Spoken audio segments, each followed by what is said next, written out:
Hi, I'm David McMahon, First Vice President of the National Communication Association.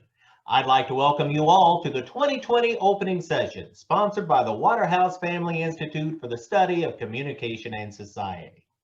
The WFI was founded to highlight the centrality of communication in the creation of social change.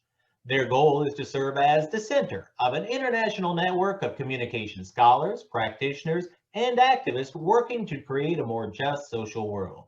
NCA greatly appreciates their continued support. This year's opening session will focus on issues of mental health, an area that impacts us all both personally and professionally. It's an area which can be advanced by increased focus in the discipline, and in turn, our understanding of communication can be advanced by recognizing the influence of mental health on communication processes. Examining the ways in which mental health intersects with race, gender, sexual orientation, educational attainment, and income, this interdisciplinary panel includes both scholars and community leaders whose work is dedicated to greater understandings of mental health and social justice. It's my hope that this opening session expands your thinking and generates new advances in the discipline and beyond. I really appreciate you being here and hope you enjoy this year's opening session, Mental Health at the Crossroads, Intersections in Health and Society. Hello, everyone. I'm Shana Kopacheski, Chair and Associate Professor in the Department of Communication at Indiana State University. We're so glad you could join us for the opening session of NCA's 106th Annual Convention, which is virtual this year due to the COVID-19 pandemic. The opening session is sponsored by the Waterhouse Family Institute for the Study of Communication and Society at Villanova University, and we're grateful for their support in helping highlight the centrality of communication in the creation of social change. During this session, we'll be discussing the role of communication in mental health and the ways in which various factors such as poverty, race, and education impact mental health and access to mental health resources. I will serve as the session moderator, and I'm joined by 4 scholars and practitioners who I will introduce now in alphabetical order. First, we have David Berman. Mr. Berman is the director of both the Indiana Suicide Prevention Network and the Depression and Bipolar Support Alliance of Indiana. He also serves as Mental Health America of Indiana's Vice President of Development. Hi, David. Hi. Second, we have Diane B. Francis. Dr. Francis is an assistant professor in the Department of Communication at the University of Kentucky, whose research examines the role of communication in health disparities and knowledge translation to advance health equity. Hi, Diane. Third is Emily Krebs. Ms. Krebs is a doctoral student and graduate teaching fellow in the University of Utah's Department of Communication. Her research primarily addresses suicide, disability, and grief from critical cultural perspectives that center medical trauma as based on and compounding sociocultural marginalization. Hi, Emily. And last but not least, we have Gary Kreps. Dr. Kreps is a University Distinguished Professor and Founding Director of the Center for Health and Risk Communication at George Mason University. His research examines the influences of communication on important health outcomes. Dr. Kreps was the founding chief of the Health Communication and Informatics Research Branch at the National Cancer Institute. Hi, Gary. Hello. All right, thank you all for contributing your time to discuss this important topic. We'll start with a question that asks about the relevance of mental health in the communication discipline. So the first question I have for you is, why is the study of mental health an issue of relevance for communication scholars? Of any order in which you want us to respond? I think if you want to jump in, I think it's a small enough group that we can try that. If it doesn't work, we'll. It might be good for you to ask so we don't talk on top of each other. All right. Do we have someone who wants to discuss this first, the study of mental health as an issue of relevance for communication scholars? I'll be glad to start. Gary, take it over. I think that communication is the ideal discipline to study mental health issues, because many of the factors that lead to stress and anxiety are communication factors. And the ability to seek help and provide support is also a communication process. Moreover, it seems to me that we have a lot of problems with communication in society that are exacerbating mental health problems, particularly stigma and self-consciousness and self-image issues. And also the inability of a lot of people to communicate social support in meaningful ways. So I really think it's important to study it from a communication lens. Excellent. Anyone else want to jump in on that? Yeah, I will add to that. We are able to understand a much deeper the processes involved in why people may or may not engage with mental health through communication. Communication affords us the ability to identify some of the challenges involved in that, as well as identify some of the solutions, which is why communication is vital to mental health and well-being. Excellent. To build on what Dr. Kreps and Dr. Francis just said, I've always been really interested in stories, like narrative research. And when I think of communication scholarship and its relevance to mental health, I think of this one quote by Dr. Lynn Harder, who says that healthcare is shaped ultimately by which stories are heard and taken seriously and what is made sense of those stories. And when it comes to mental illness, our stories are terrible. They're really narrow. They are overwhelmingly negative. We see mental illness as linked to school shooters or any white male committing an act of terror. We see it linked to serial killers, monsters, villains, and now we're seeing it connected to politicians who make oppressive decisions. People love to say that Biden is senile or Trump is a sociopath, and we have this way that we use mental health in our discourses in the US to delegitimize people's perspective. And I think that communication scholars are in a really unique place to expand the stories that we have about mental illness and to critique the negative ones and put forth more positive forays into the area. Which ties back, oh, sorry, I was just going to say it ties back to Dr. Kreps' mention of stigma too, the way that those narratives contribute to the stigma of mental illness in society, and that we have to work on those narratives to change those stigmas. Mr. Berman, go ahead. And that was the direction I was going to go as well. So stigma is, in my mind, the biggest barrier for individuals who do not access care. And one of the easiest ways that we can perpetuate stigma is through language.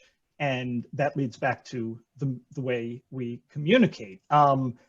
Going to one of the other points I think that Emily just made, the way we even speak about mental health or mental wellness compared to mental illness, they're very different things. And we tend to perpetuate that stigma as well through only speaking of mental illness. We say mental health, but we typically mean mental illness as opposed to the mental wellness. We all have mental health, and we all have mental wellness or the lack thereof, which would then be mental illness. And how we communicate that, how we spin it, is really key to that stigma and the reduction of it. Excellent. Good. Let's move on to a second question, which is regarding socioeconomic factors and how you think socioeconomic factors impact mental health issues.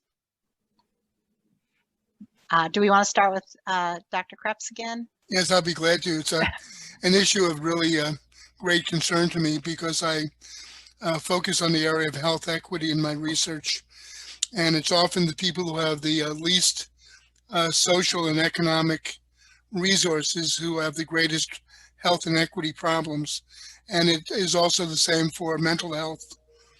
It seems to me that a lot of mental health challenges are related to the stress that we face in life. And when you are under-resourced, represented, and marginalized in society, you face a tremendous amount of stress. And so I think we really need to focus on that In addition, there are a lot of groups, marginalized groups like many immigrant groups and minority groups, who have cultures that tend to stigmatize mental health issues, that don't accept it as an acceptable way of being, that don't really respect people who have mental health, who treat them like they're dangerous, who treat them like they're damaged. And it discourages them from seeking help. And also members of those groups may not be willing to help others with mental health problems, even members of their own families. And so it's a problem that disproportionately harms poor and disadvantaged people in a variety of different ways. All right. Other thoughts on this? I know a lot of your research, a lot of the group's research focuses on this. So I'll be interested to hear what other people might contribute. Yeah, I think, oh, go ahead, Emily. No, go ahead, and then I'll go. Okay, I was just gonna, coming from a critical cultural perspective, I want to really stress the issue of intersectionality here, because being poor is always tied to our other identities, whether that's race, gender, sexuality, citizenship, and ability. So oftentimes we see mental illness framed as a white person issue or a rich person issue or a women's problem. And this comes from a lot of intersectional constructions of things like Black masculinity, white femininity. And I think it's really important when talking about class and other identities to think about how the dominant group in any context is willing to see other people as vulnerable versus dangerous. Thinking about histories of violence in psychiatry and who targeted or who was targeted in those histories. I think that's really important to talk about, in addition to class being this very basic thing of, can I feed my family? Can I pay for healthcare? And all of those issues. Dr. Francis. I will add to that. Oftentimes in applied health communication, we try to think of sort of, who is at risk, who does this health behavior or this particular issue affect? And using Emily's words, intersectionality, thinking of it in terms of intersections of race, class, or socioeconomic status, education, gender, or sex. We know that, so for some example, young African Americans tend to be at high risk for mental health problems, mental health issues. There are positives as well, but for now, thinking about, for example, young Black men or youth, Black youth, suicide rates are rising in that particular population. And so from an intersectional perspective, we need to not just think of it as just the numbers, but really dig deeper to think who exactly is this individual behind the number. Excellent. Do you have something else to add to that, David? If you look at it from that intersectionality perspective, from a risk and protective factor standpoint, using the social ecological model, we know that many of these socioeconomic factors are risk factors or protective factors, depending on how you want to look at it. And then the intersectionality of those risk and protective factors with other issues like domestic violence or sexual assault.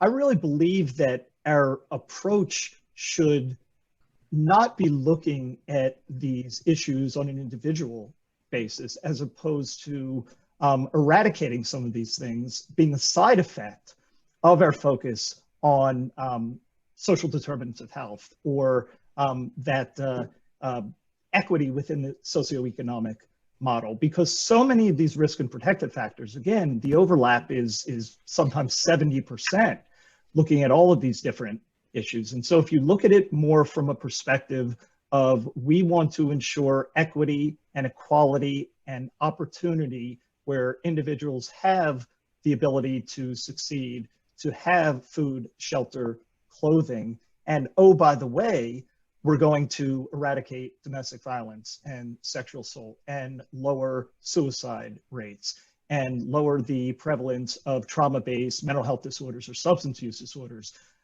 It's sort of a win-win across the board, especially when we're competing with resources between all of these different areas as we're focusing on prevention. Yeah, Diane. Yeah, I wanted to follow up. And Mr. Berman mentioned, when he started off, he mentioned the protective aspects as well of socioeconomic status. And I think that's something we as communication scholars need to try to add much more to the scholarship. As someone mentioned earlier, we tend to focus a lot on the negative aspects of it, you know, and for me, it's like, as an applied health communication scholar, I go to the data and it's like, what does the data say in terms of who's at risk and who's affected? But if I look for examples of people within that intersectional framework who are thriving despite of being at the intersections, despite of what the data says, who should be at risk, there are people who are thriving, then we might be able to identify some of the stories and identify ways of thinking through what makes them thrive in that environment, and use that as examples that can then go on to advanced communication scholarship in terms of empowerment, in terms of positive psychology. Yeah, that one of the things that I'm thinking about here is, how do we use communication to combat or affect or improve this relationship between socioeconomic factors and mental health issues? And I think that goes to the point that you're sort of making there, about building that understanding through communication and finding those tools and resources in communities that people are using to combat that are beating the odds in some ways. Emily, did you? Yeah, just to build off that, I think from comm scholarship that does a lot of participatory action research, a lot of decolonial scholars, we've learned about strengths and deficits frameworks and how you're approaching the subjects, so to speak, of your projects. And I think that a lot of comm scholarship, especially in health, tends to focus on that deficit framework. And everyone in this call is pushing back on that to some degree, but I think as communication scholars, as scholars interested in the stories that we hear or are allowed to hear and tell, I think we can address this idea of epistemic violence in really powerful ways, because right now in the US and in a lot of places, once someone is labeled mentally ill, their knowledge, their experiences, it's all kind of, it's no longer valued. It's no longer honored as truth. We rarely consider this insider knowledge to be valid. And even the frameworks we're working in, like IRB, suicide survivors or people with mental illness are vulnerable populations. And it takes a lot to be able to even talk with these people. So I think really pushing back about that is important. And comm scholars are in a really unique position to do that and to do research with psychiatrized people instead of just on them. And I think one thing that we perhaps don't talk about, although I know we'll get to it later in this call, is that so many academics are struggling with mental illness, and we pretend that we're not. And we do research and use third-person pronouns as if it's not related to us, which is just frankly not true. So I would love to see more of the people's voices as active knowers in our research. Good. Any other thoughts on this? Let's move to the next one. And I'm going to actually start with David, because I feel like you already sort of addressed this a little bit earlier. The next question that I wanted to move to was, what are some of the major barriers to studying mental health and illness? And you talked a little bit about stigma before, and I asked if you would revisit that and maybe expand on it a little bit. Sure. So stigma has really has two sides to it within the mental health world. One being that individuals who may have a mental health disorder see someone else who has a similar mental health disorder, and they may not look like that individual, and therefore they tell themselves, if I don't look like this individual who has been defined by that mental health disorder, then I must not have any sort of issue. The other side being that same individual sees how the other individual is shunned by society and says, I don't want to be treated like that, therefore I will not say anything, both being barriers to care. Going to something I think Emily just said, as far as the scholars, individuals within education who are suffering from some sort of mental health disorder. Numbers don't lie. I mean, our reliable statistics tell us that 25% of our population has some sort of mental health disorder, diagnosed or undiagnosed. And so if you throw all of the comm scholars into the mix, they're gonna, they are not that 75, all comprised of that 75% that does not have any sort of issues. Yet from the perspective of being not just a researcher, not just an educator within mental health, and I think, again, as Emily said, the us and them, when you look at it from that lived experience perspective, that helps you better inform that research and the message that you're trying to portray as an educator. It really gives you a whole different perspective. But I think outside of the actual therapeutic mental health practitioner study, it's the stigma and our view as a society on mental health disorders. And again, mental health does not necessarily equate to mental health disorders. We're really talking mental wellness and the overall state of being of our mental capacity. I think the way that we view mental health has always been consistently in that negative. And so unless you are part of that solution from a therapeutic standpoint, it's not something people typically want to touch because of just the way that they are looked at from a societal standpoint. Good. And I'd like to build on what you said, David. I think that the issue of mental health is far more pervasive than we recognize. It's not just the people who are diagnosed with problems and have a specific kind of mental health problem.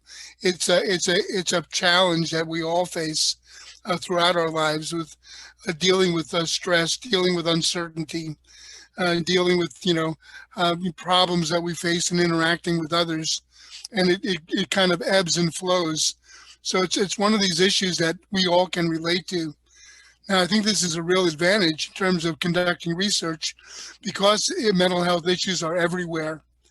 The biggest problem I find is with self-report measures when we're trying to get people to respond.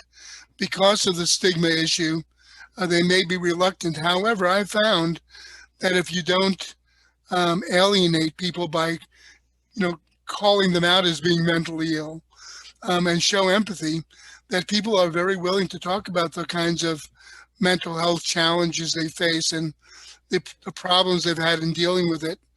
And so I think it's a really great area. I also think that there's tremendous opportunity for observational research where we can observe what kinds of things are occurring.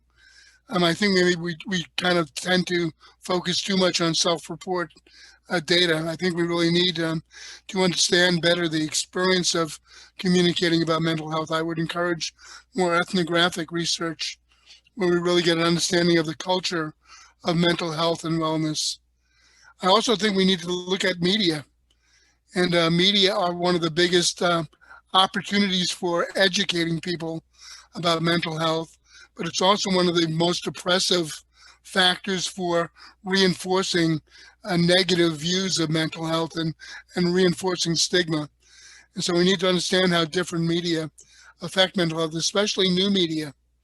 I really think we need more examination of the ways that the use of social media and digital communication influence health and well-being. Great. Anyone else? Yes, Diane.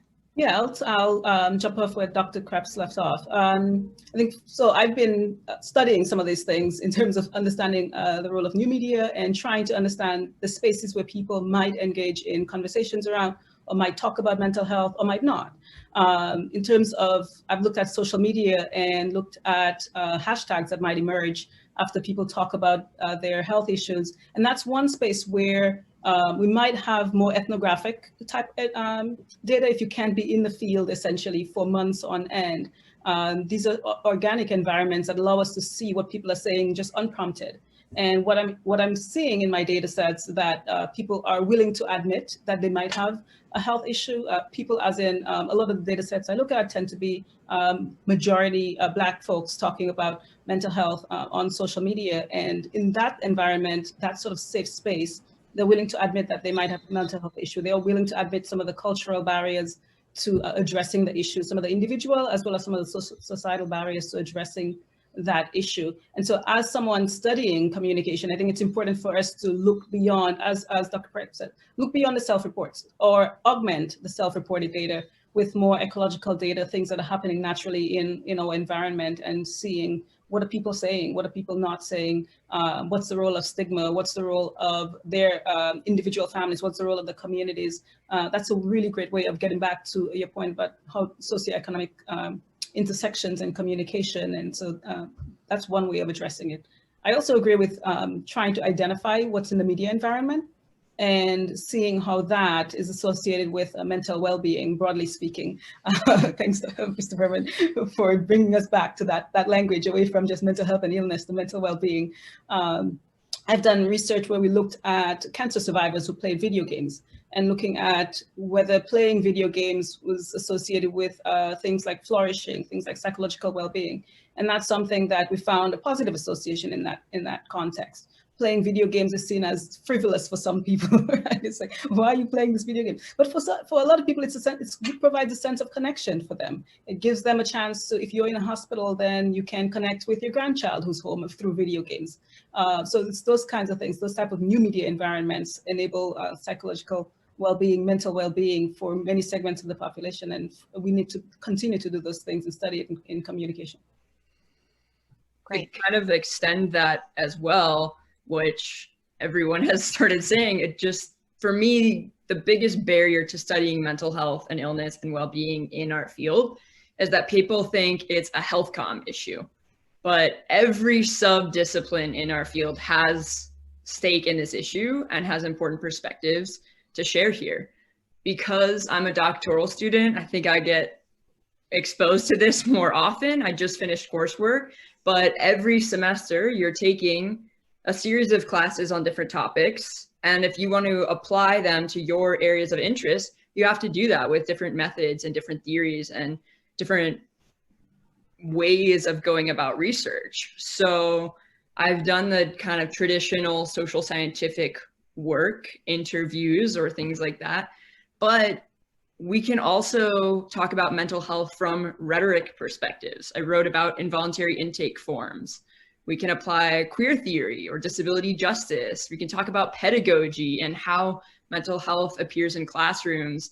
Media studies, one of my favorite, very controversial shows, 13 Reasons Why, is a great place for that to happen. Autoethnographies. I think that for me, some of the most interesting research in our field on mental health isn't in health comm as it is traditionally defined. So I think it would be really wonderful for all of us to kind of pursue discussions about mental health regardless of where your home area is, because we really do need as many voices as possible. A lot of people can fall into this kind of biodeterminism trap where mental health is just a medical issue, and it is a medical issue, but it's also not. It's so many other things. And we need more recognition that mental health isn't just like having the flu or having a cold. It's deeply sociocultural, and getting more into that conversation without having fears that you're going to sound like you are saying mental health isn't real. I think that's very different than saying it's socially constructed. So I think getting into those critical conversations is really key for our future as a field. Yeah, Diane. Yeah, I'll say one final point on that, and it's the flip side of what Emily said, is that for some folks, they may not see mental health as a communication issue, and so I think that presents one of the barriers as well. Mental health it's in terms of academic scholarship, it's a huge field, but when you look at who's studying mental health, you don't see too many communication scholars show up in certain outlets, in certain spaces. And so it's imperative for us as communication scholars to basically insert ourselves into the spaces. Now, how do we do that? We can have a sort of whole other conversation around that. But we need to acknowledge, and we need to be open, and we need to let other scholars know that this is a communication issue, and explain why it's a communication issue, and explain why you need someone who studies communication involved in your project, because then we have a lot that we can add to your project. So I think going back to the main question, what's one of the barriers? And one of the barriers is that a lot of people may not see mental health as a deeply communication issue.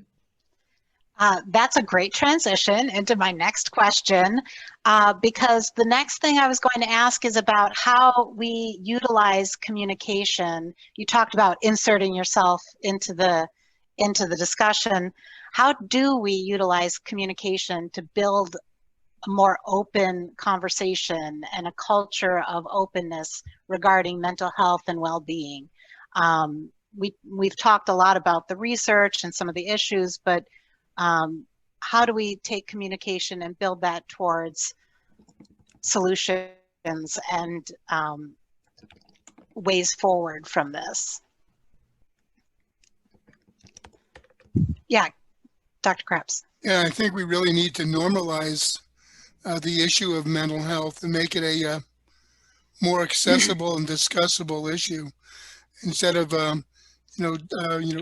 classifying people as being ill or damaged. We need to let people know that we all face mental health challenges, that this is an important issue to discuss. It's regular, it's part of everyday life, and it's valuable to discuss these issues. And not only on an interpersonal level, but also within organizational frames, and also with the use of media. We try to destigmatize the whole mental health issue and make it as a regular part of our conversation. And I think we can do that by trying to demonstrate the relevance of mental health and well-being for all people. You know, I was making some just some notes given the topics we were talking about. And under this question, I had one bullet point to Dr. Kreps' credit, and that's normalizing. It's all about normalizing. To be human is to be vulnerable, but that does not make us weak. Just because we are experiencing a traumatic event in our life, or we were born with a genetic predisposition for a mental health disorder, or we're affected by our socioeconomic status, that does not make us weak. That makes us vulnerable. In my mind, it's all about resiliency. And resiliency is about intentionality. We all go through trauma. For one individual, they lose a pet and they're in bed for 2 weeks because of that trauma. For another individual, life goes on. We look at our first responders or individuals in the military, and the trauma, the secondary trauma that they experience, it goes well above and beyond what the average individual goes through. But it's about resiliency and being intentional about that resiliency, knowing the things that we do that support ourselves or support each other.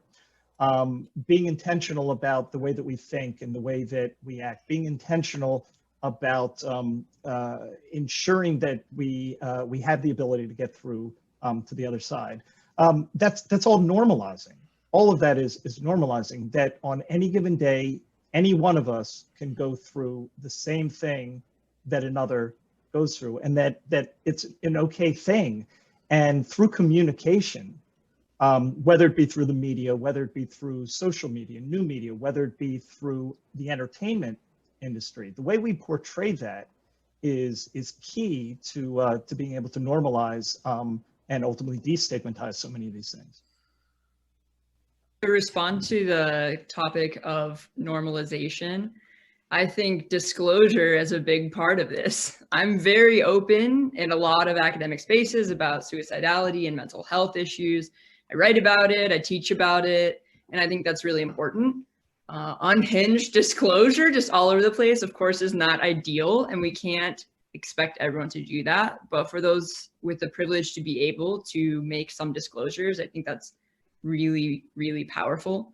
At every conference presentation that I've given on one of these subjects, people come up afterward and don't have something necessarily to say about the research, but will say something like, oh, when I was on a suicide hold, or my son has OCD. And it's really fascinating for me because I don't think there's anything special about me that's opening this disclosure. It's just that there are so few spaces to do it that one opens up, people dive in. And of course, I want to recognize that as a young white scholar, I really don't have a whole lot to lose when doing this. Like, no one's going to pin this to my identities or my social groups. So I think that's important to note here. But one thing that I wanted to bring up in relation to normalization is that I kind of struggle to balance, do I want to normalize mental illness or not? Because I think that we do need to destigmatize these issues so that we can have more open conversations, but we don't want to normalize mental illness in academia so much, because especially as a grad student, we have this weird culture of academia as requiring some sort of mental illness, to the part where just to stay afloat and to get a job and to be in academia, you should be anxious, you should be overworked, you should be depressed. Like, most of the grad students I know are on antidepressants and have horrific anxiety. And is that something I want to normalize?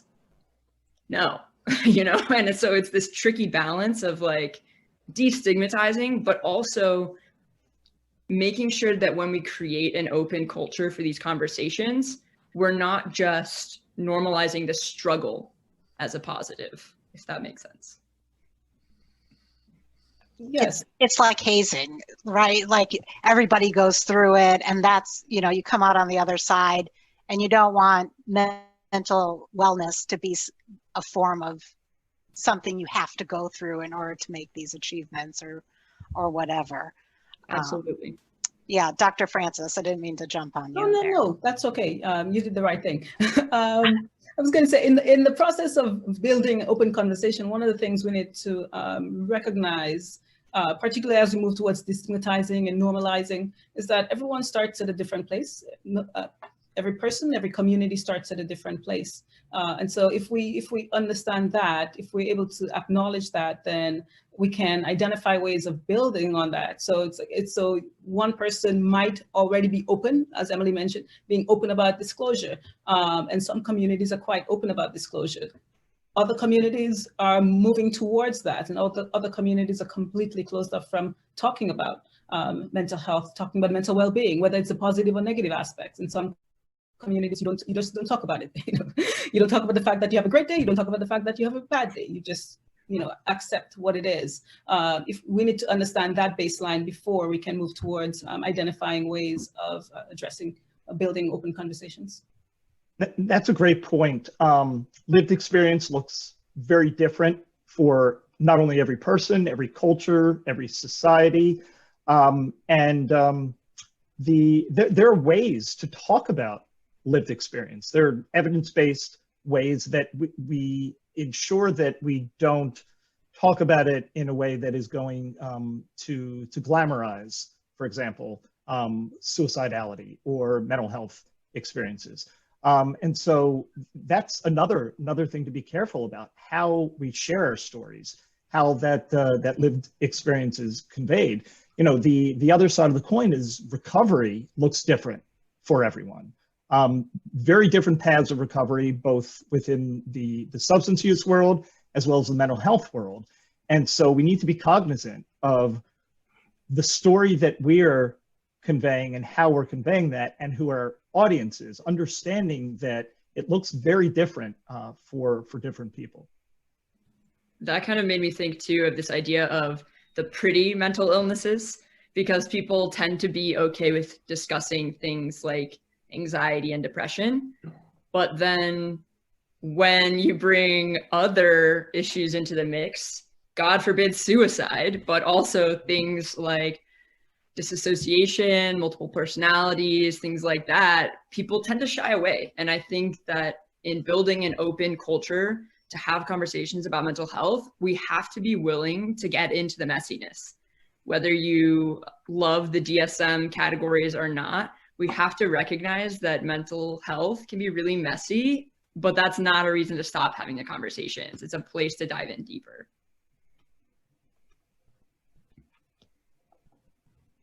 Anyone else before we move on? All right. So the next question that I'd like to pose to the group is, what are the potential unintended consequences or limitations of various communication approaches? And I think we have touched on this a little bit already. In other words, what can communication not do in regard to mental wellness and mental illness conversations? I think there may be an over expectation that communication will solve every mental health problem. It's kind of based on that old adage, is what we have here is a failure to communicate. If only we had more communication, everything would be hunky-dory. The problem is that communication is often the cause of stress and mental health problems. It's not necessarily the solution. So I think we need to think about ways that we can improve the quality of communication. It also deals with the level of the mental health problems that people are experiencing. For really serious problems, there may be more dramatic therapies that are needed way beyond just a discussion. Maybe we need medication, maybe we need other forms of treatment. So I think we need to think that communication is a bridge, a process to improve well-being, but it's not necessarily the answer. And I think maybe we overemphasize the power of communication, or assume that all communication is good. Anyone else want to jump in there? That was a very good answer there, by the way. I get lucky once in a while. David, you were going to say? So along those same lines, our perception is our reality, not necessarily truth. So what we hear and what we see really helps comprise what we believe, and then what we believe becomes our reality. And it doesn't matter whether it's based on truth or not. And so we see these messages, we hear these messages, and again, we start to believe them, and that can further stigmatize. It can give us a focus on some of the wrong processes that we may need personally for whatever mental health struggles we may be having. And it just sends the wrong message sometimes when that message is not based on fact, not based on truth. And so I think we have to be very, very careful. We hear all the time these days about fact-checking and fact-checking and fact-checking. Fact-checking is so vitally important from the listener's perspective, ensuring that what we hear and what we see is true, and not allowing those false concepts and that false information to become part of our reality. Excellent. So I will add, so thinking back to the socioeconomic issues that we started off talking about, it's difficult for communication alone to shift the bar on issues such as poverty, on concerns about bias against people with mental health issues. So as a communication scholar, we have to acknowledge that, but at the same time, we have to identify what, within that, while we know we cannot do, what can we do? So I posed this question because I'm curious. What are the limits of communication? How far can we go to push the needle in addressing these issues, but acknowledging that we can't alone address some of the more endemic issues that are prevalent in our society. That's a really good point, Diane. I think that the issue of social determinants is so deeply embedded in society that to just assume that talking about those issues will make them go away is not only foolish, but it's evil. I think we need to take these kinds of systemic problems more seriously and address them. Talk is cheap when you're hungry, when you're in danger. And I think we need to, it's kind of like Maslow's hierarchy of needs. You need to focus on what are the most crucial issues at this point in time. And it turns out that people who are facing danger and dramatic impediments are the ones that most likely are going to be experiencing mental health challenges because of the trauma involved in those experiences.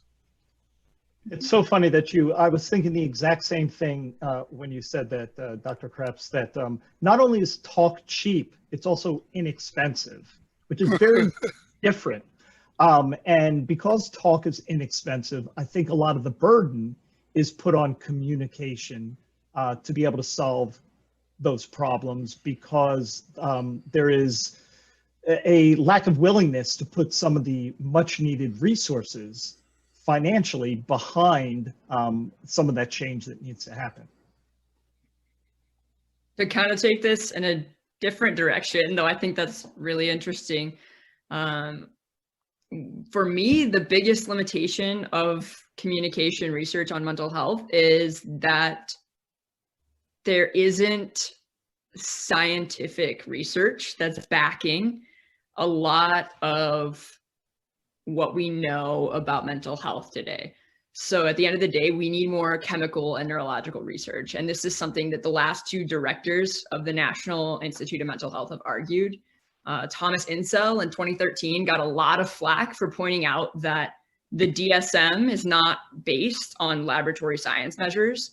We don't have biological, neurological, or chemical evidence for the vast majority of mental illnesses. And in the past 50 years, pretty much every other part of medicine, aside from psychiatry, has shifted to evidence-based, meaning laboratory test-based diagnoses, but psychiatry has not. So I think part of what we need is more scientific research, but then also I think part of the reason why that science is so behind is because mental illness is a much bigger concept than medicine can capture. Thinking back to sociocultural influences and practices, the scientific research is in its infancy and there's so much we just don't know, and communication can't fix all those issues. Really good point, Emily. I think that we need to figure out ways of integrating physiological and social scientific measures into our studies. And there's a lot more of that going on. I'm seeing a lot more research that are looking at a variety of different physiological factors and biochemical issues related to communication. Sometimes it demands that we work interdisciplinarily with people from other fields that have a stronger backing in these kind of biological and chemical issues. But I think it's well worth it to try to have a more comprehensive perspective. In essence, communication is a biochemical activity, and that we all have different brain and physiological responses to communication. And when we talk about mental health issues, there are often a variety of biochemical markers to those problems that need to be addressed if we're going to try to improve this. So we may need to talk about medication as a part of the therapeutic process. All the talk in the world may not change some of those biochemical factors that are really critical. Mm-hmm. That's a go ahead. Oh, David, jump in there. I was just going to say there's Bob Nicolescu, Dr. Bob Nicolescu at IU School of Medicine has done some really interesting research on the biochemical markers of suicide. And working within the Indiana suicide prevention world, there's a lot of pushback as far as his research has gone because the focus has been so much on communication, gatekeeper trainings, talking about suicide, normalizing the feelings of suicidality, focusing on postvention and lived experience. And I find it very interesting, and this is absolutely to Emily's point, that we're so focused, so hyper-focused, definitely within suicide, on that communication aspect, that it's almost discredited when a biological research project is done that identifies things that are genetic or that are biomarker, because it goes against everything that that those in the suicide prevention world have believed to be true for so many years. I think it's really interesting too. So I research suicide primarily, and often from a critical cultural perspective that definitely gets into this clash of, do we even want it to be medical? Do we want to pursue these studies? And I think something that's really interesting to me is that a lot of the evidence that we have that ties suicide to mental illness is from psychological autopsy studies, where after someone has died by suicide, psychiatrists interview their surviving family and friends, basically to find out whether or not this person was mentally ill.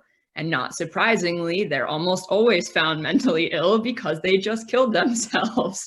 And mental illness can look like so many different things. So we have this kind of myth, sort of, that suicide is always predicated by mental illness, but then we are unsure of how to predict it and what those markers might look like. And I think that's one more pull toward what Mr. Berman was saying with interdisciplinary research, is like, we have to be willing to be critical, but also accept different kinds of evidence. And to me, that comes down to acknowledging that there's not necessarily one capital T truth to understanding mental health. It's a lot of lowercase t truths, and they might contradict each other, but that's okay. I don't think that's necessarily a bad thing. I think it's something that we need to embrace more often. That's the scary answer, right? Because if there's so many little t truths, how do we tackle it if there's not just one right answer at the end of the day? So that's absolutely true, but it's also an intimidating prospect, I think, for researchers to tackle. Let's move to, and again, these are all a little bit related to one another, but I want to talk a little bit and address sort of the current pandemic and the impacts that that has been having on mental health in our culture, our society. And if you could talk a little bit about how communication efforts related to the pandemic, as well as current social and political issues, are affecting the mental health of our society in both positive and negative ways.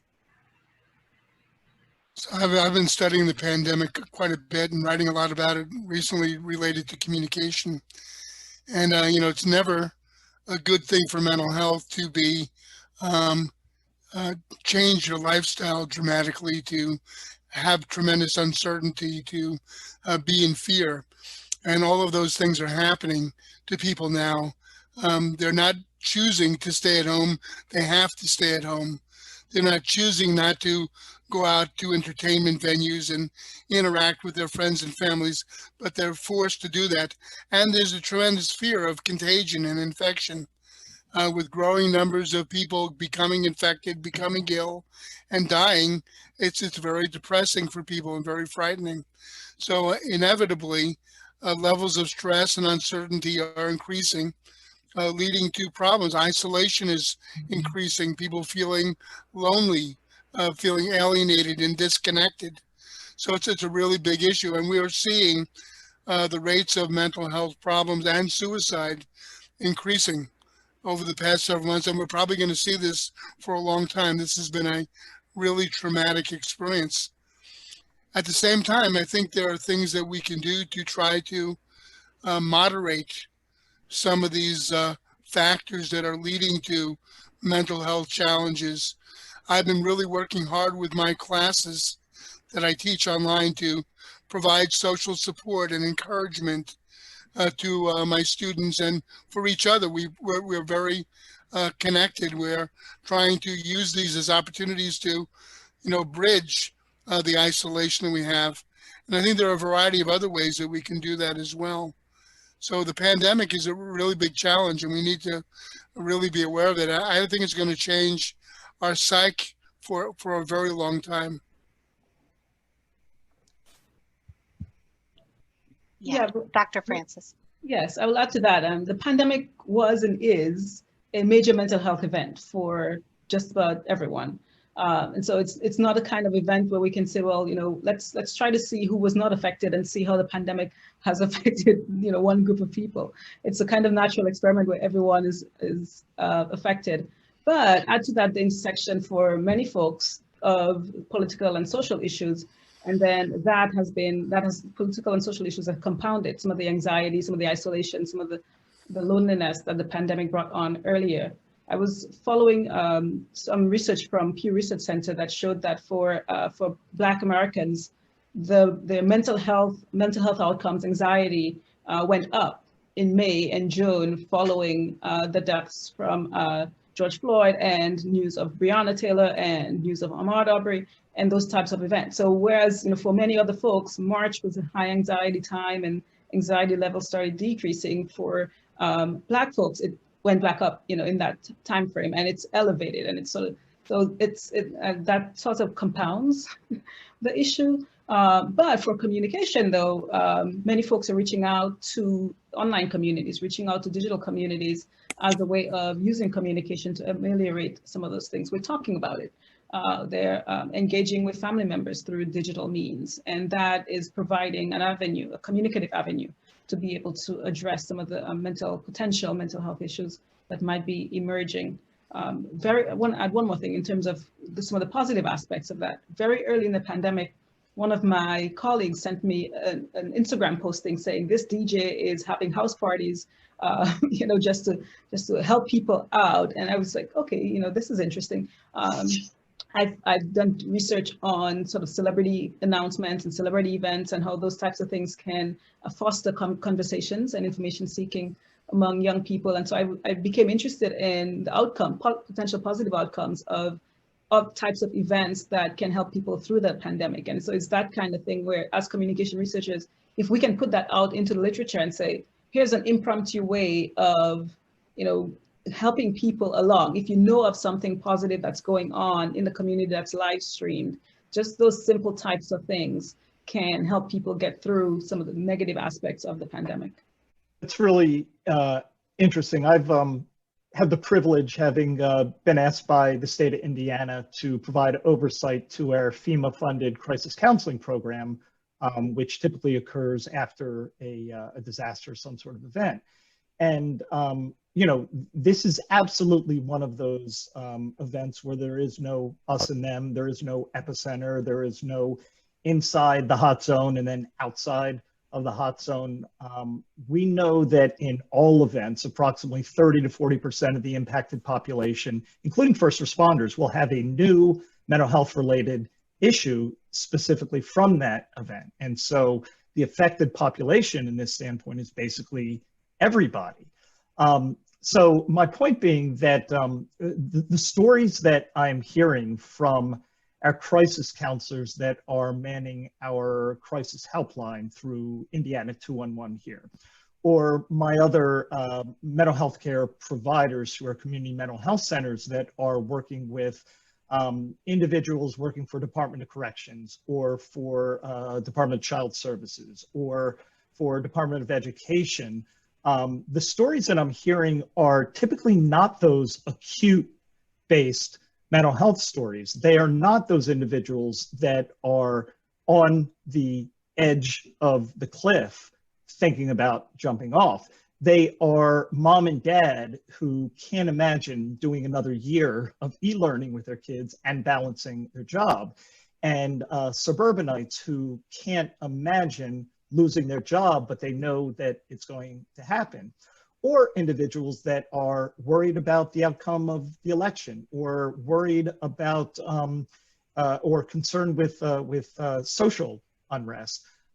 They're just average individuals, you, me, people who are not sleeping like myself, who are working 16 hours a day and averaging 2 hours of sleep.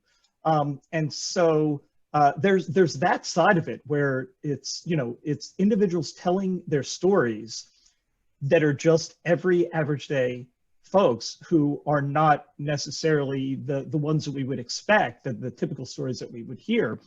The other point I was going to make that I think Diane just made is that there's some good things that have come out of the pandemic. I look at it as kind of the necessity is the mother of invention perspective, that we were forced to do many different things. For example, telehealth. We were forced to increase the way we do telehealth.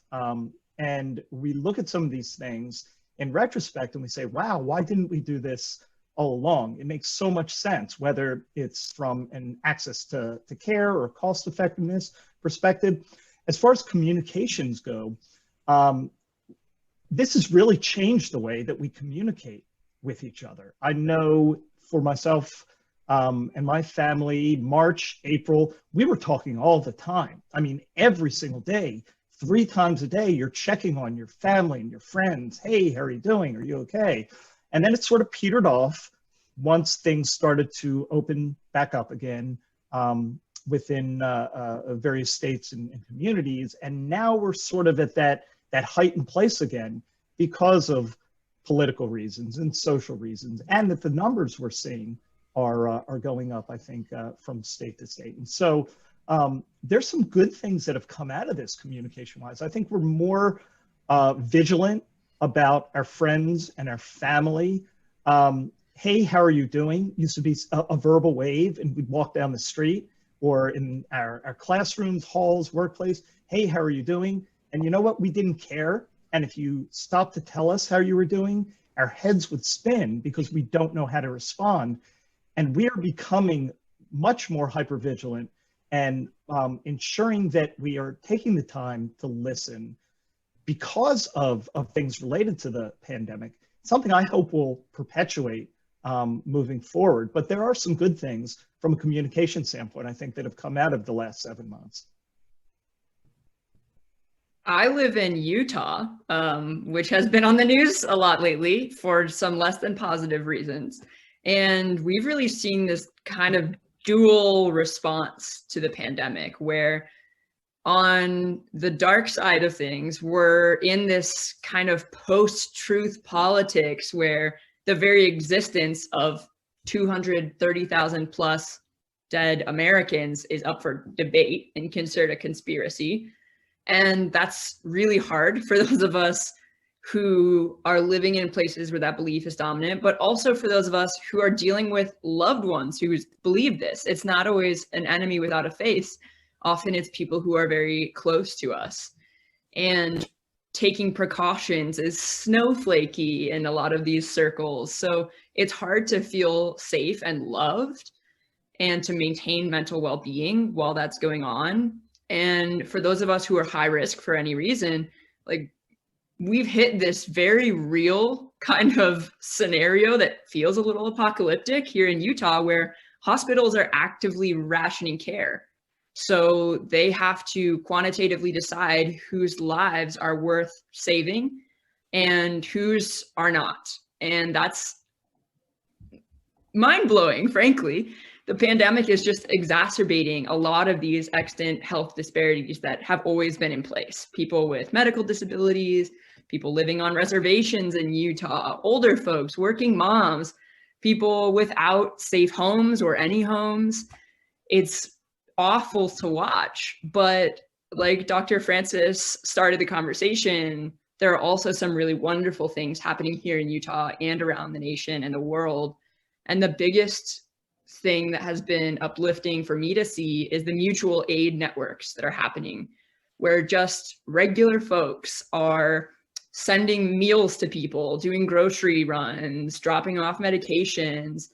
And we have a mutual aid network in Salt Lake City where you just fill out a Google form and say what you can offer, whether that is rides to someplace to vote or to get food. It can be tutoring. If you can teach some of those rowdy elementary schoolers a bit about spelling or math, that's something that you can offer too. And these mutual aid networks here are not small. They are huge, and all sorts of people are participating and receiving different kinds of help. And to me, that is something that I've never seen on this scale anywhere in the US. So to me, that is absolutely amazing and something that I don't think we would have without the pandemic. You know, it's interesting that you say that. I about an hour and a half before this, got a bombshell dropped on me by my 18-year-old son, who told me his best friend's girlfriend was diagnosed with COVID today. And so I started thinking about, okay, so what does this mean for me personally and my wife? Do we quarantine ourselves? You know, does my 18-year-old need to quarantine himself? Do we need to quarantine ourselves? And then started thinking about going back to disparities in socioeconomic issues that I've been working from home for the most part, saving the world from my basement since March 16th.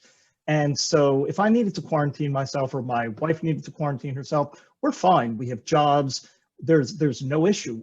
How does this affect just the knowledge that, hey, somebody I know has been exposed to someone who's been diagnosed with COVID? How does that affect individuals with the choice between going to work or staying home and quarantining themselves? And how does that, you know, the communication of what we hear, and we hear that rates are going up, and we hear these numbers that keep getting larger. What does that really mean? And do the larger majority of Americans understand what that means, other than here's a number, it goes up is bad, and it's as simple as that? And so, you know, you're not sure what it is that you're hearing, and then depending on what state you're living in and what your socioeconomic status is, maybe you're doing things like quarantining yourself, or maybe you're not. Maybe it's more important to provide food and shelter and clothing regardless of what you're hearing, or maybe it's focusing on the public health issue at hand. And so it's interesting that you bring that up, Emily, because I had very similar thoughts about what I'm hearing, what Indiana is doing, where we are as a state, what the understanding, much less belief, is across the country as far as what COVID really looks like, how it affects us. So yeah, it's interesting, and all of this is going through my mind right now while we've been having these discussions. So yeah, I would say both Emily and David touched on, more broadly, a concept in communication on communication inequalities. I think that's an area that's vastly understudied in our field. The idea that certain groups of people may or may not have access, equitable access to information, may not be able to use that information equitably either. Many of us have access to much information on COVID. We may have questions around, you know, what should I do, what should I not do, but we at least have access to that information. We have to acknowledge that not everyone has access to information about mental health and the intersection of the pandemic, about mental health and the intersection of social and political issues. Not everyone is able to act on the information they might receive. And so that's something we need to really think about when we think about efforts to address mental health from a communication perspective. This popped into my head primarily because I was thinking about in terms of our communication environment as they were talking. And one of the things I've observed is I'm seeing a lot more news reports and more media stories in general about mental health and the potential mental health effects of the pandemic, broadly speaking. But I was like, okay, I know of that, but who else does? And I'm always wondering, well, what information are they putting or leaving out of these news reports, and who gets into those news reports? So I wouldn't be surprised. That's an area for communication research in the next few years to sort of assess. What was the communication environment like during the time of the pandemic? Was it equitable? And how can we work better in the future to make sure that if something like this would happen again, we have equitable access to information? All right. Yeah, it's weighty stuff right now. And with the holidays approaching, there's even, you know, the holidays in terms of mental health are always a tough time anyways for many people. And then you add all of the things that are currently going on socially and with the pandemic.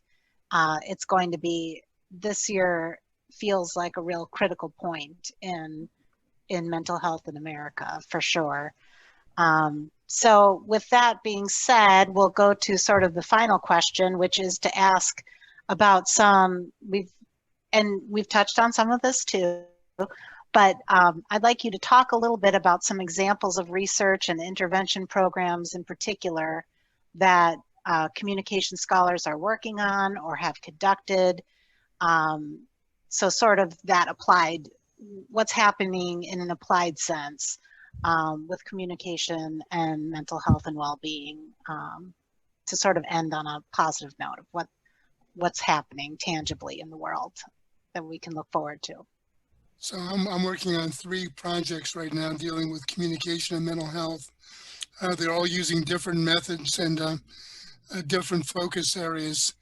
The first one is a large programmatic interdisciplinary research project I'm working on dealing with suicide prevention. It's focusing on digital media, particularly social media, as a forum for both identifying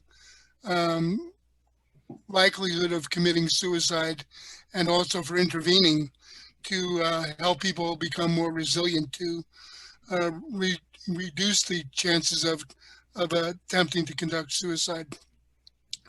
We've been doing this research over several years, and we've established some measures for identifying, based on analyzing social media posts, when people have suicidal tendencies, and can identify people who are at risk, and we can evaluate how much risk they're at. And then based on that, we are developing online interventions that we plan to test. We've done some pilot studies already with the military, which is working well. The interventions are of 2 different kinds. One is a communication intervention, and the other is a medical intervention. Emily, you like this because we're using physiological measures and actual medication. But with the, I'm in charge of the communication measures. I'm not doing the medicine ones. But we're using social support interventions and training to promote resiliency and well-being. And we're also using evaluation of what kinds of medical care people are receiving. We're getting access to their electronic medical records, and we're trying to identify when they may need different medications. We've been using artificial intelligence to identify what those factors are and to make some good responses and recommendations to healthcare providers. And then we'll be tracking that over time. So right now we're at the second level of evaluation through the Patient-Centered Outcomes Research Institute for a large-scale 5-year, multi-million-dollar funding for this. And so we're hoping that this will work. We've got a lot of work put into this, and we've got a pretty large team of people, including people who are members of suicide prevention organizations and groups, people who are working for different social media companies, Facebook and Twitter and Instagram and many others. And we're also working with family members who have experienced suicide and have support groups. So we have a variety of different pieces to this, and it's going to be a really big project.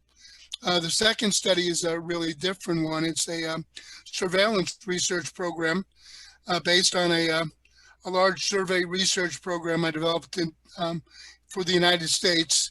When I was at the National Cancer Institute, it was called HINTS, the Health Information National Trend Survey. Over the last 5 years, we've gone global with HINTS, and we developed a new program called INSIGHTS, International Studies Investigating Global Health Information Trends. And we're in about a dozen different countries across 5 continents, with about 8 more countries coming on board this next year, where we're conducting national surveys to try to identify where people are getting health information, what their information gaps are, how they prefer to get information. And as part of that, we're asking questions about mental health issues, about stress, about uncertainty. We also have a new module about the pandemic that we're seeking information in multiple countries about getting information and support related to the pandemic. The third project is one I've been working on for several months now, actually about 6 months. It's a cross-national study where we're using content analysis to examine differences and similarities in response to the pandemic in Pakistan and the United States. It's a program that was funded by the Department of State. And we're analyzing the ways that public communication has informed and misinformed people and the kinds of responses and reactions they've had, including stress-related and mental health reactions. And we're trying to identify information from newspapers, television, radio, and social media as ways to identify similarities and differences and different strategies for intervention across these countries. Wow. It's great, those longer term studies, the longitudinal type studies are the ones that are often hard to do. So those 5-year studies that you're doing are really, hopefully will garner a lot of really useful and important information about these mental health strategies. That's great. You really need a team. You can't do it by yourself. Yeah, absolutely. Others that you'd like to share? Sure. So a few years ago, I undertook a series of studies, or 2 studies, where I looked at the impact of a Black male rapper talking about and openly discussing suicidal ideation and his subsequent, he went into treatment for suicidal ideation and depression. And out of that, I surveyed young Black men to see what was the impact of that particular announcement on their information-seeking intentions and intentions to communicate about mental health, about depression with their families, with their friends, with their healthcare providers.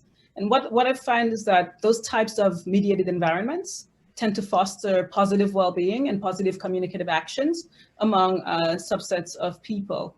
I followed that up with a social media study looking at a particular hashtag that emerged out of that particular conversation, encouraging young Black men to talk openly about mental health.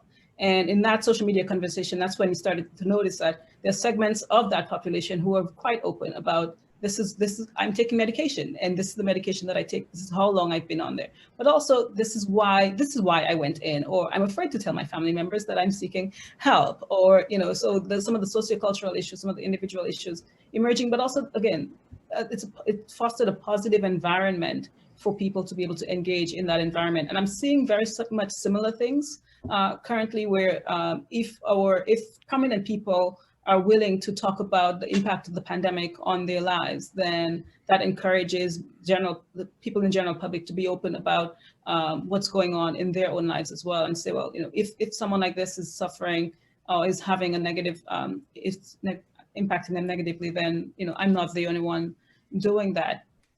Dr. Kreps mentioned earlier the importance of media stories and having media talk about these types of issues. One of my studies look at the impact of a television show, Queen Sugar, on social media conversations about mental health and well-being and trauma. Specifically, there was a storyline on police-involved trauma and sexual health. They combined both of them into one episode, and in the episode you see a group of young Black men, relatives and friends, talking about the fact that one of the members had been stopped by the police, and talking through that experience and talking through, well, this is how you might react the next time. Or you see a group of young Black women talking about being raped in college and the sexual and mental health aspects of that. And from the research, we're seeing, again, those types of events are fostering positive conversations in that group of people. And so from that research, building on that now to looking at what's going on in the COVID era and some of the communicative actions and the positive aspects of what's going on in our media environment, I'm seeing sort of that line and continuing that line of research there. I'm also doing some research with young Black people on the COVID experiences more generally. And while the research itself is informative, what I'm hearing after the focus groups are done is that this has been such a great conversation.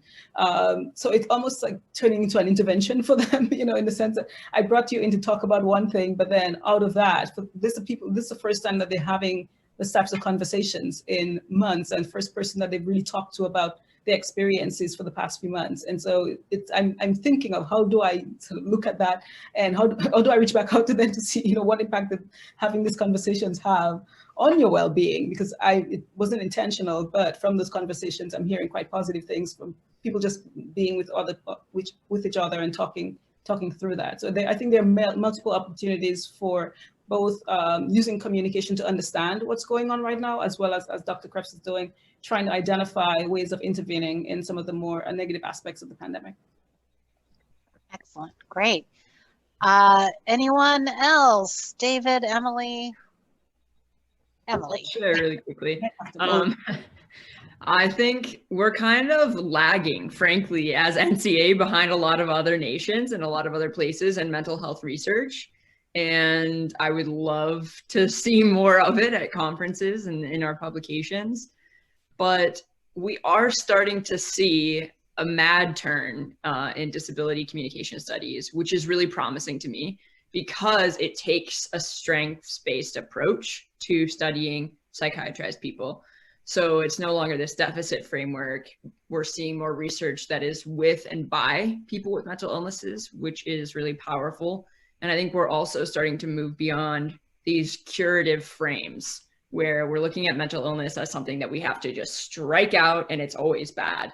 I think there's a lot of reclaiming happening in mad justice circles and in comm research that aligns with them, where we're starting to look at mental illness as a cultural identity, similar to other disability labels, and thinking about how that can alter what kinds of care are needed.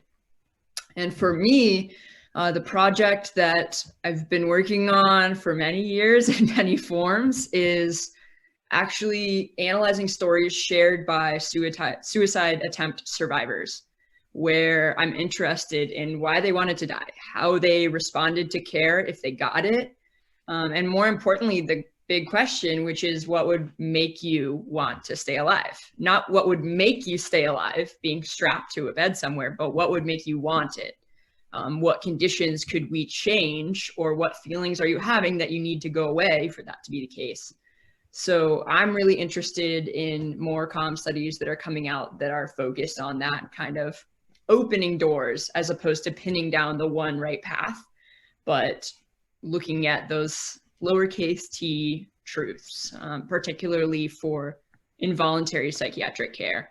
I think the more we listen to people who have gone through that, the more we can help find viable alternatives. And to me, those alternatives, that's where it's at. And comm scholars have a unique place where we can explore those with people who've done these or had these types of experiences themselves.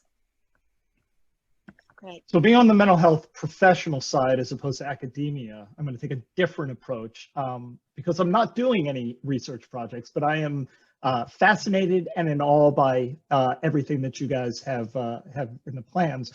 Something I would love to see that I've been thinking about over the past several months is what a study might look like that focuses on toddlers, 2, 3, 4 years old, and their social development in a time of COVID, where communication is so vitally important, typically in person, and that socialization, and what that might look like in a world where communication is very different now, very, very different, and maybe different in this extent for some time to come. What that would look like 3, 4, 5, 10 years down the road in comparison to individuals and their child development, and how communication played an important part to their socialization in normal times. So if that's not on somebody's radar, I would love to see it on the radar of the academia community. Excellent. Well, hopefully it reaches the right ears through a forum like this that might inspire it. It certainly would be.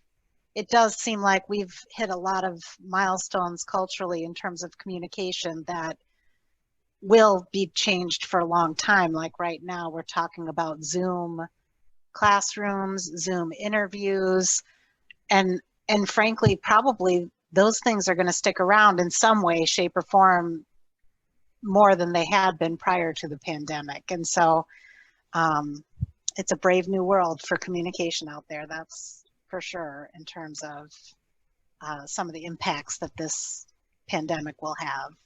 6 months ago, how much of the United States population, if you had said Zoom, would have known what you were talking about as opposed to now? Or no, I mean, how many different virtual video platforms can your average individual rattle off as opposed to 6 or 7 months ago?